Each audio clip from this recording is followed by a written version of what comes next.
आज रात नींद आंखों से ओझल थी।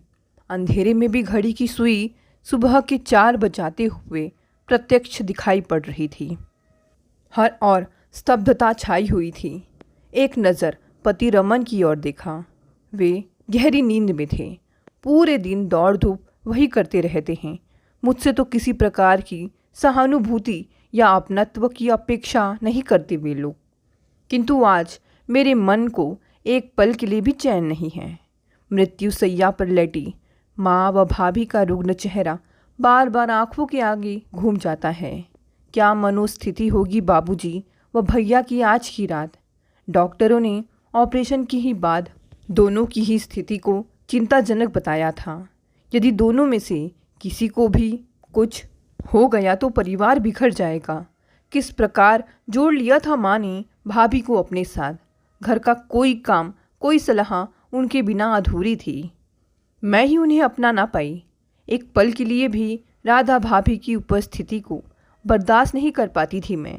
उसे प्यार करना तो दूर, उसकी शकल से भी मुझे नफरत थी। उसी के कारण माँ को भी तिरस्कृत करती रही थी। जाने क्या मुझे लगता उसके कारण मेरे परिवार की खुशियाँ छीन गई। भैया का जीवन नीरस हो गया। क्या माँ का जी नहीं चाहता होगा कि उनका घर आंगन भी पोते पोतियों की किलकारियों से गूंजे। आज के इस भौतिकवादी युग में रूप, गुण और शिक्षा से संपन्न स्त्री को भी कई बार यातनाएं सहनी पड़ती हैं। किंतु मेरे परिवार के सदस्यों ने तो भाभी को स्वीकारा था, उसकी कई बार सेवा की थी, शारीरिक व मानसिक संबल प्रदान किया था। भाभी के प्रति माँ को असीम स्नेह लुटाता देख मैं ईर्ष्या की अग्नि में जलने लगी थी। ससुराल में अपना स्थान बनाने के लिए कितना परिश्रम करना पड़ा था मुझे। इस नारी के कारण ही कुछ कम आक्षेप तो नहीं सहे थे। मेरे माता पिता दहेज के लोभी बन गए थे। कैसे समझाती इस समाज को कि उन्होंने यह सब मानवता के वशीभूत होकर किया था। और मैं क्या एक पल को भी भाभी के किसी गुण से प्रसन्न हो पाई थी। मेरी दृष्टि में भाभी का जो काल्पनिक रूप था उससे तो वे अंश मात्र भी मेल न खाती थी। कुड़कर मैंने माँ से कहा भी था, यह तो ग्रहण है तुम्हारे बेटे के जीवन पर और तुम्हारे परिवार पर एक अभिशाप। माँ स्तब्ध रह जाती थी मेरे शब्दों पर। उन्हें कभी कोई शिकायत थी ही नहीं उनसे। सुबह के 5 बजे थे। फ़ोन की घंटी बज रही थी। कहीं कोई अप्रिय समाचार ना हो। धड़कते दिल से फ़ोन का चौगा उठाया। बाबूजी थे। रश्मि बेटी, तुम्हारी माँ की तबीयत कुछ ठीक है, पर राधा भाभी अभी भी खतरे से बाहर नहीं हैं। उनके स्वर का कंपन स्पष्ट था। मैं स्वयं को कोस रही थी। क्यों पति के कहने पर घर आ गई थी। बाबूजी और भैया के पास बैठना चाहिए था मुझे। नितांत अकेले थे वे दोनों, पर मुझसे सहानुभूति की अपेक्षा वे रखते भी न होंगे। उन्हें क्या मालूम हर समय राधा भाभी को तिरस्कृत करने वाली रश्मि आज पश्चाताप की अग्नि में इस तरह जल रही है। पहले भी तो कई बार अस्पताल आई थी, किंतु तब मेरे मन के किसी कोने से अस्फुट सी यही आवाज़ उठती थी कि भाभी इस दुनिया से चली जाए और मेरे भैया का जीवन बंधनों से मुक्त हो जाए। एक पल को न समझ पाई थी कि भैया का जीवन भाभी के बिना अधूरा है। माँ ने एक बार समझाया था कि एक बार वह इस घर की बहू बनी है तो अब वह मेरी बेटी भी बन गई है। उसकी देखभाल करना हमारा नैतिक ही नहीं मौलिक दायित्व भी है। और उनके मायके वालों का क्या कर्तव्य है। धोखे से अपनी बीमार बेटी दूसरे के पल्ले बांध कर खुद चैन की नींद सोए। कहने को तो करोड़ों का व्यापार है। टिकट भेजते रहते हैं अपनी बेटी व दामाद को, विदेश घुमाने के निमंत्रण भेजते रहते हैं, पर बीमार बेटी की सेवा नहीं की जाती उनसे। मैं गुस्से से काँप काँप जाती थी। तेरी राधा भाभी स्वयं मायका नहीं जाना चाहती। जानती हैं, कल मेरे गले में हाथ डालकर बोली थी, माँ, मेरी माँ व पिताजी से बढ़कर प्यार आप लोगों ने मुझे दिया है। मेरा जी आप लोगों को छोड़ने का नहीं चाहता। माँ, बस तुमसे तो कोई मीठी बोल बोले तो पिघल जाती हो। बड़ी मुश्किल से रमन मुझे चुप करवाते। दिखावे के संबंध मुझे हमेशा विचलित करते रहते हैं। माँ के पास जाकर भी राधा भाभी को अपना ना पाती थी मैं। कितना प्रतिरोध किया था भैया के ब्याह पर मैंने। उनके जैसे सौम्य सुदर्शन व्यक्तित्व के स्वामी के लिए रिश्तों की क्या कमी थी। उन्होंने एमबीए किया था, बाबूजी का लाखों का व्यापार था। भैया राइट हैंड के सामान उनकी मदद करते थे।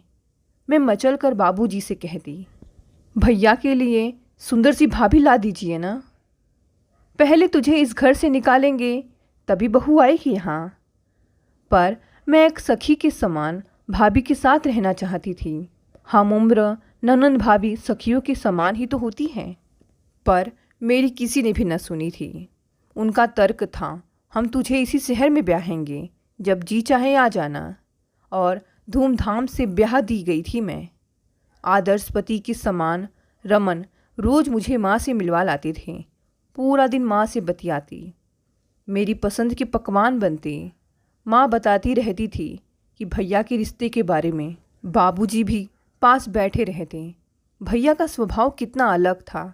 उनकी आवाज़ की पारदर्शी सरलता से उनका आकर्षक व्यक्तित्व परिलक्षित होता था। मुझे नाज था अपने भाई पर। मेरी कितनी सहेलियां उन पर फिदा थीं। पर वे तो आदर्श पुत्र थे अपने माता पिता के। एक दिन माँ ने बताया था, तेरी मौसी का पत्र आया है लंदन से। वे अपनी जेठानी की बेटी का रिश्ता करना चाहती हैं अमन के साथ। ये वही मौसी थी जिन्होंने अपने माता पिता को बचपन में ही खो दिया था। दर दर की ठोकरें खाने के बाद भी उन्हें किसी ने सहारा न दिया था। अभागिन कहकर लोग दुत्कार देते थे। मेरे नाना ने उन्हें पाला पोसा, पढ़ाया लिखाया और उच्च कुल में ब्याहा था। माँ तो यहाँ तक कहती कि दहेज भी उन्होंने मौसी को माँ से बढ़कर ही दिया था।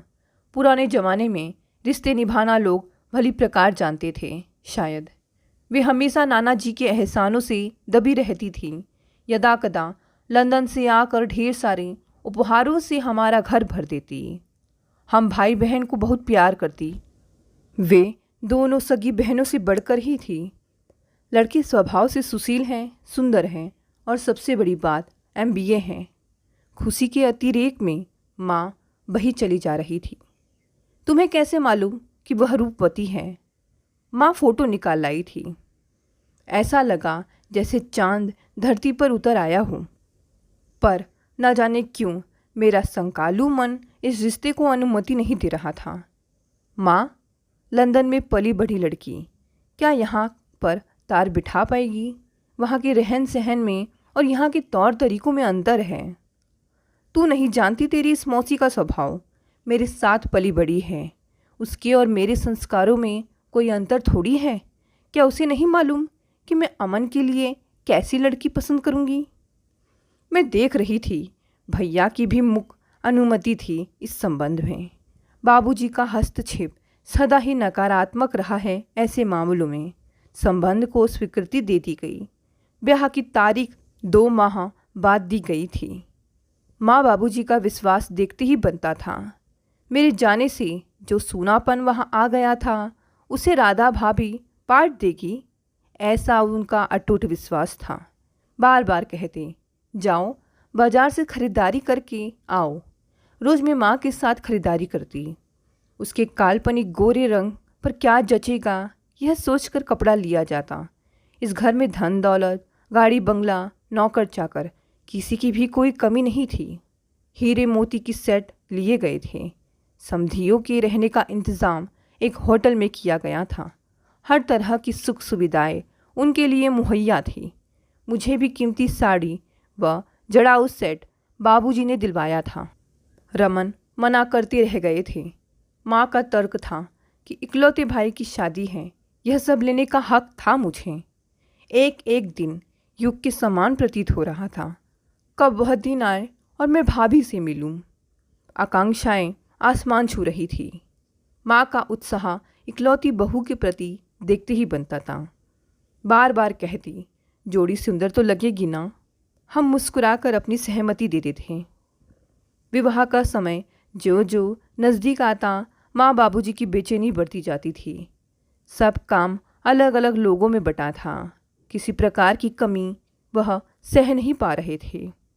भैया सदैव ही अल्पभाषी रहे हैं, पर उनकी उत्सुकता माँ से छिपी न थी।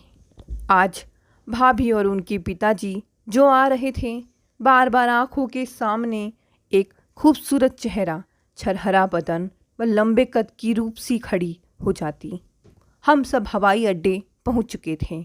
वहां पहुंचकर अमन ने छेड़ा, माँ, अपनी बहू को कैसे पहचानोगी? तेरी मौसी के साथ जो सबसे सुंदर लड़की होगी वही मेरी बहू है। माँ का अटूट विश्वास देखते ही बनता था। लंदन से आने वाला वायुयान आ गया था। उत्सुक निगाहें हर मेहमानों में भाभी को ढूंढ रही थी। सहसा माँ को किसी ने गले लगा लिया था। वह मौसी थी। हमारी बहू कहाँ है? और मेरी भाभी? मैं अपनी उत्सुकता रोक नहीं पा रही थी। उन्होंने एक 5 फुट 6 इंच की लड़की को आगे करके कहा, यही तो है तुम्हारी बहू। मुझे अपनी आंखों पर विश्वास नहीं हो रहा था। कहाँ वह फोटो वाली रूपसी और कहाँ यह कुमलाया सा चेहरा। कहीं ये मजाक तो नहीं कर रही हैं या मैं ही कोई सपना देख रही हूँ। उसके दोनों हाथ जुड़े हुए थे। शायद कभी लकवा का शिकार हुई थी। कद काठी का पूर्ण विकास हुआ लगता ही न था। बाबूजी माहौल का विवेचन कर रहे थे और भैया अपना गांभीर्य ओढ़े कभी राधा को निहार रहे थे, कभी हम सबको। अपनी जीवन संगनी को इस रूप में देखकर उनकी आकांक्षाएं टूट गई थी। माँ गस खाकर गिर पड़ी थी। किसी प्रकार उन्हें उठाया। शक्ति की स्रोत माँ बुरी तरह टूट चुकी थी, पर ऊपरी तौर पर सभी सामान्य थे। किसी ने एक शब्द भी ना कहा था। मेरा हृदय चित्कार करके मौसी को बुरा भला कहने को चाह रहा था। खूब बदला लिया था उन्होंने हम सब से अपने पर किए गए एहसानों का। जाने कब का बदला लिया था उन्होंने भैया से। किंतु माता पिता की शिक्षा के कारण कुछ भी तो ना कहा गया था। फोटो वाली सुंदर सलोनी राधा की तुलना इस अपाहिज से करके मन दुखी सा हो गया था। भविष्य की सुंदर सुनहरी हरितिमा की कल्पना यथार्थ की धरती पर परिवर्तित हो गए थे। सारे बिंब प्रतिबिंब टूट गए थे। ऐसा लग रहा था कि सामने पड़े वैभव को किसी ने कालीमा से पोत दिया है। समधियों को उनके रहने के स्थान पर छोड़ा गया। उनकी आवभगत के लिए कुछ लोग तैनात थे। एक बात कुछ विचित्र सी लगी थी। मौसी सामान्य ही थी। उनके व्यवहार से ऐसा लगा ही नहीं कि उन्होंने हमारे साथ विश्वासघात किया हो। घर आकर हर परिचित रिश्तेदार की ज़बान पर एक ही प्रश्न था, इनकी होने वाली बहू कैसी है? क्या बताते? मृत्यु के बाद का सा सन्नाटा छाया गया था।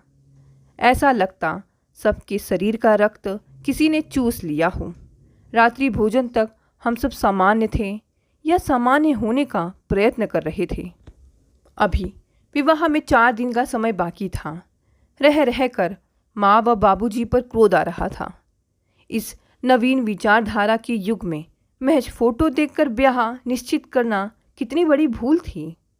कुंठा कहीं दिल में कैद थी और जुबान तो मानो ताला लग गया था। माँ से भी कहा था, धन दौलत तो हाथों का मैल है माँ, अपने बेटे को यूं ना बेचो, भैया का जीवन अंधकारमय हो जाएगा।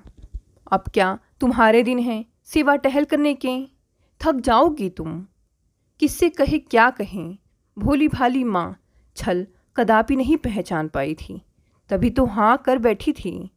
मेहमानों की खुसुर पुसुर सुनकर लग रहा था उन्हें राधा के बारे में पता लग चुका था। अभी रात्रि के 10 बजे थे। सहसा मौसी घर आई थी। बोली, दीदी तुम सबसे राधा मिलना चाहती है। उसकी जिद है कि जब तक अमन से बात नहीं करेगी यह विवाह संपन्न ना होगा। इस पल तक हर दिल में व्याप्त समुद्री शोर थम सा गया। एक लम्हे के लिए मानो सन्नाटा छाया सा लगने लगा था वहाँ। मुझे कुछ आशा की किरण दमकती लगी। गाड़ी निकालकर मैं, माँ व भैया राधा के पास गए थे। बाबूजी अब अपने हाई ब्लड प्रेशर के कारण जा नहीं पाए थे। कमरे में राधा व मौसी ही थी। उसने आगे बढ़कर माँ के चरण स्पर्श किए। माँ ने भी आशीर्वाद दिया था। राधा ने ही मौन तोड़ा था। माँ, क्या आप मुझे बहू के रूप में स्वीकार कर पाएंगी? माँ इस प्रश्न के लिए तैयार न थी। वे अमन भैया की ओर आकर बोली, कोई भी फैसला किसी भी प्रकार के दबाव में आकर मत कीजिएगा। इसमें चाची का भी कोई दोष नहीं है। लगभग 3 वर्ष पूर्व मेरी गाड़ी दुर्घटनाग्रस्त हो गई थी। बुरी तरह जख्मी हो गई थी मैं। डॉक्टरों ने प्रयत्न करके मुझे तो बचा लिया, पर आज भी मुझे कई दिनों के अंतराल पर बेहोशी के दौरे पड़ते हैं।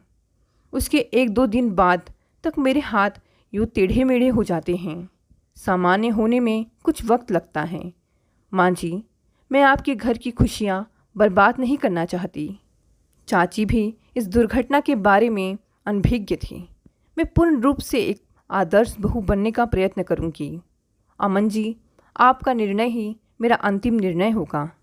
स्पष्ट रूप से उसने बात समझाई थी। मैंने सोचा भैया का उत्तर अवश्य ही नकारात्मक होगा। उन्होंने तो एक पल में भी हामी भरने में देरी न की थी। माँ को भी यह संबंध शायद स्वीकार था। कहीं कोरी वचनबद्धता के तहत तो भैया व माँ ने हामी नहीं भरी थी, या दहेज के लालच में आकर माँ अपने बेटे का जीवन बलिदान कर रही थी। मैंने भैया से पूछा भी था, एक अपाहिज के साथ जीवन बिता सकेंगे आप? माँ से भी कहा था, धन दौलत तो हाथों का मैल है। माँ, अपने बेटे को यूं मत बेचो, भैया का जीवन अंधकारमय हो जाएगा।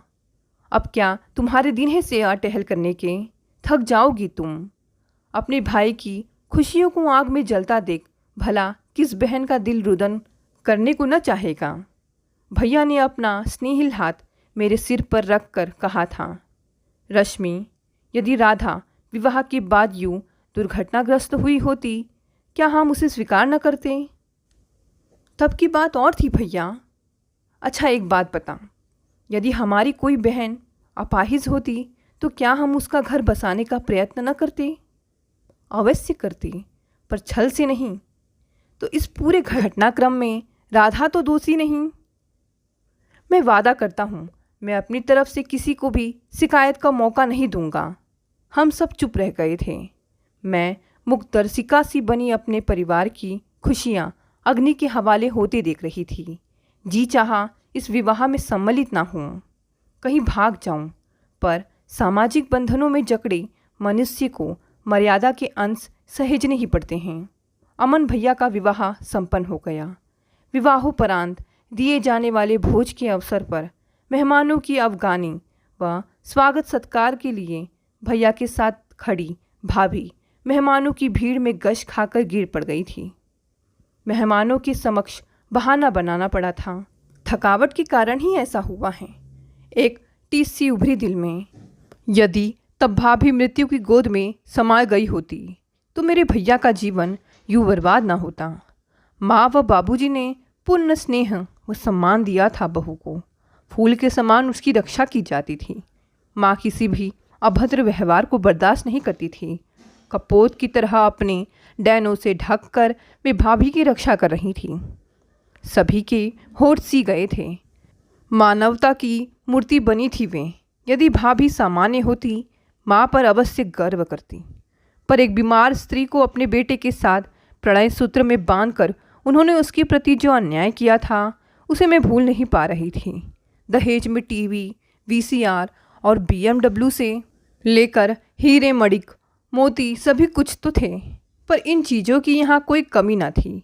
घर आकर मैं फूट फूट कर इतना रोई कि शायद दीवारें भी पसीज गई होंगी।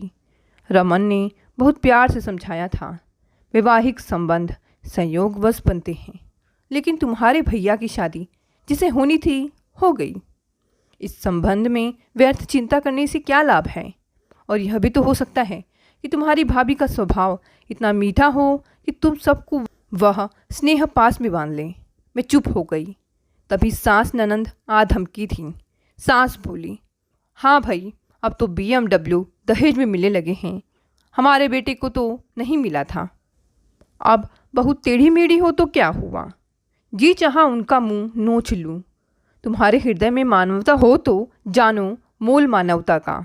पर रमन ने इशारे से चुप करवा दिया था। 4 दिन बाद माँ को फ़ोन किया। सोचा अकेली होंगी, कुछ तो मन हल्का कर लेंगी मेरे साथ। भैया भाभी तो हनीमून पर गए थे। फ़ोन राधा ने उठाया। हेलो रश्मि, तुम इतनी जल्दी क्यों आ गई अपने घर? तुम लोग तो 15 दिन बाद आने वाले थे ना? हाँ, वहाँ जाकर माँ से फ़ोन पर बात की तो मालूम पड़ा बाबूजी बीमार हैं, इसलिए वापस आ गए। उसकी स्वर में मिश्री घुली थी। मैंने सोचा तुम्हारी जैसी बीमार स्त्री कश्मीर की वादियों में भैया का क्या मन मोह पाई होगी। तभी मैं बाबूजी से मिलने चल पड़ी थी। राधा उनके सिरहाने बैठी थी। माँ को ज़बरदस्ती सुला दिया था उसने। बोली परेशान हो जाती है माँ बाबूजी को देखकर। मैं तो हूँ ही यहाँ। और वह एक ट्रे में बाबूजी के लिए जूस व मेरे लिए चाय लेकर आई थी। रिंकू को भेजकर समोसे भी मंगवाए थे उसने। बोली खाओ ना, तुम्हें बहुत पसंद है ना ये। उसके बाद वह हर 1 घंटे बाद बाबूजी का बुखार देखती रही। अच्छा तो बहुत लगा यह सब। फिर सोचा कहीं यह आडंबर तो नहीं, अपना दोष छिपाने के लिए नाटक कर रही हूँ। पर आत्ममंथन करने पर मैं ही गलाने से भर गई थी। बेटी होने का मैंने कौन सा कर्तव्य निभाया। शाम को राधा ने रमन को भी फ़ोन पर बुला लिया। ज़बरदस्ती हमें रोक लिया था उसने। पूरी मेज मेरी पसंद की भोजन से सजी थी, पर मेरे मुंह से प्रशंसा का एक भी शब्द नहीं निकल रहा था। अमन भैया भी हाथों हाथ ले रहे थे। सभी सामान्य थे। वापस अपने घर आई तो यहाँ भी जी नहीं लग रहा था। तभी भैया माँ को लेकर आ गए थे। माँ बोली थी कल राधा फिर बेहोश हो गई थी। उसकी तबीयत देखकर घबरा जाती हूँ। कौन से अस्पताल में दाखिल करूँ समझ नहीं आता। तो इसमें घबराने की क्या बात है माँ? भेज दो उसके मायके, बड़े चालाक बनते हैं वे। अपनी बीमार बेटी तुम्हारे मत्ते मर गए। उन्होंने तो हवाई जहाज़ की टिकटें भी भेजी हैं, पर राधा खुद नहीं जा रही है। और सच पूछो तो मेरा भी मोह पड़ गया है उसमें। इतनी प्यारी है वह। तो ठीक है, करती रहो उसकी सेवा। और फिर एक बार भी पलट कर उसका हाल नहीं पूछा था मैंने। वैसे भी इधर व्यवसाय के सिलसिले में रमन काफ़ी परेशान थे। कहीं जगह माल भेजकर पैसों की वसूली नहीं हो पा रही थी। एक दिन शाम को बहुत झल्लाए थे मेरे ऊपर। रश्मि, क्या तुम्हें नहीं मालूम तुम्हारी भाभी अस्पताल में है? तो इसमें नया क्या है? क्या औपचारिकतावश उनका हाल नहीं पूछना चाहिए तुम्हें? अब वे घर आ गई हैं, चलो मिलकर आते हैं। बीमार मनुष्य से यदि 2 शब्द भी सहानुभूति के बोलो तो दुख बढ़ जाता है। बेमन से मैं तैयार होकर चल पड़ी थी। एक पल के लिए उनका पीला चेहरा देखकर तरस भी आया, पर न जाने दूसरे ही पल वह घृणा में क्यों बदल गया था। मैं माँ से बतियाती रही। माँ लगातार राधा का ध्यान रख रही थी और मैं कुढ़ रही थी। वातावरण को सामान्य बनाने के लिए माँ बोली थी, रश्मि, भाभी का गाना सुनेगी? मैंने बेमन से कहा, हाँ। राधा के प्रति छिपा तिरस्कार माँ बखूबी पहचानती थी। और तभी राधा का गाना सुना। इतना मीठा स्वर मैंने पहली बार सुना था। उन्होंने उसके कपड़े बदलवाए। उसकी उंगलियां फिर मुड़ गई थी। वह हमारे जाने से बहुत खुश होती थी। जितना मेरे पास आने का प्रयत्न करती, मैं उसे मुख प्रताड़ना देती। अचानक रमन अपने व्यवसाय की परेशानियां ले बैठे। राधा सब कुछ चुपचाप सुनती रही। फिर भैया के साथ मिलकर उसने बहुत मशवरे दिए। बाबूजी भी हतप्रभ से उसके सुझाव को सुन रहे थे। उसके सुझाव से रमन को वाकई लाभ हुआ था। वह जब भी ठीक होती भैया के साथ मेरे घर आती। गाड़ी में बैठकर भैया के साथ कई बार दफ्तर जाती। बाबूजी तो अब वृद्ध हो गए थे। भैया दौरे पर चले जाते। वह फैक्ट्री व दफ्तर अच्छी प्रकार संभाल लेती थी। 4 वर्ष के वैवाहिक जीवन में एक बार भी तो पलटकर मायके को न निहारा था उसने। मेरी बिटिया को भी इतना प्यार करती है कि कहना मुश्किल है। बाबूजी भी बेटी से ज़्यादा स्नेह देते हैं उसे, पर मैं उसके वातावरण में घुटती थी। बाबूजी तो अपने साथ घुमा भी लाते थे उसे। माँ को कई बार हाथों से दवा और जूस पिलाते देखा था मैंने, पर ना जाने क्यों मेरे हृदय स्नेह में नहीं बदल पा रही थी। रमन कई बार समझाते, पर मेरा दिल न पसीजता। बार बार राधा का जिक्र होता और मैं उसे और तिरस्कृत करती। अब तो मैंने वहाँ जाना भी छोड़ दिया था। उड़ती उड़ती खबर सुनी थी कि आज राधा माँ की सेवा कर रही थी। अब उसने घर भली प्रकार संभाल लिया है। कभी उसकी बीमारी की खबर भी न सुनती, पर एक कान से सुनती, दूसरे कान से निकाल भी देती। एक दिन बाबूजी का फ़ोन आया था। घबराहट से पूछ रहे थे, रमन कहाँ है? वे तो अभी आए नहीं। क्यों, क्या बात है? क्या आज आपकी बहू फिर बीमार हो गई? मेरे स्वर की कड़वाहट छिपी न थी। उन्होंने कोई उत्तर नहीं दिया, फ़ोन का चोगार रख दिया था। तभी रमन का क्रोध स्वर सुनाई पड़ा था।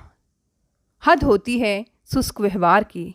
एक व्यक्ति जीवन मरण के बीच झूल रहा है और तुम्हारे विचार इतने ओछे हैं कि तुम उनका मुख भी नहीं देखना चाहती।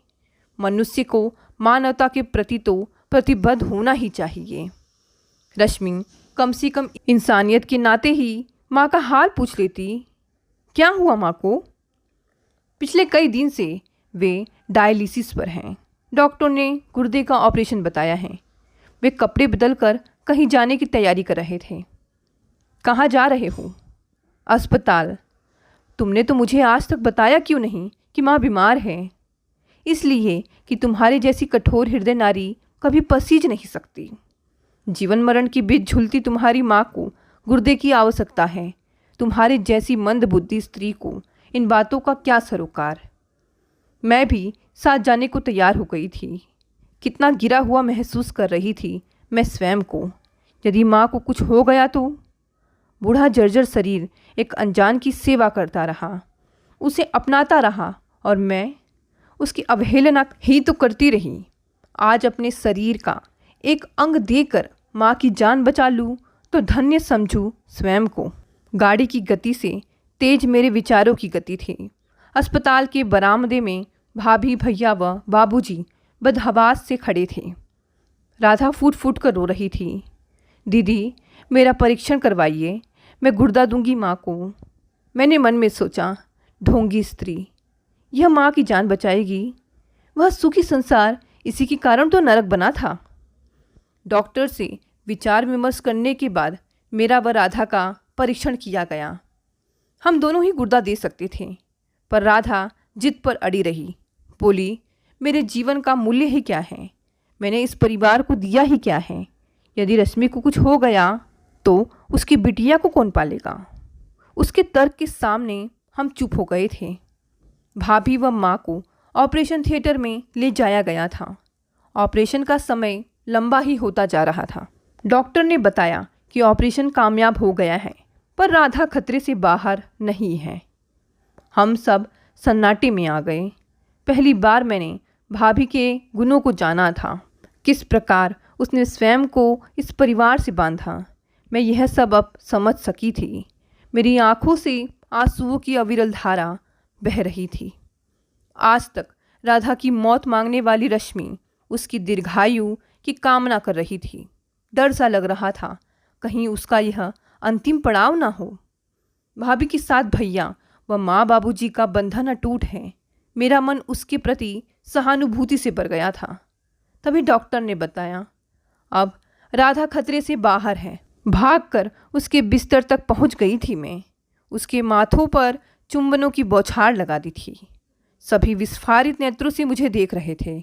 शायद विश्वास नहीं कर पा रहे थे, पर मेरी आंखों की कोरों से निकले आंसू भाभी के आंसुओं से मिलकर यह दर्शा रहे थे कि मानो यथार्थ और प्रकृति का समागम हो। दोस्तों, ये कहानी यहीं समाप्त हो गई। अगर कहानी पसंद आई तो इसे लाइक, शेयर और कमेंट करें। धन्यवाद दोस्तों।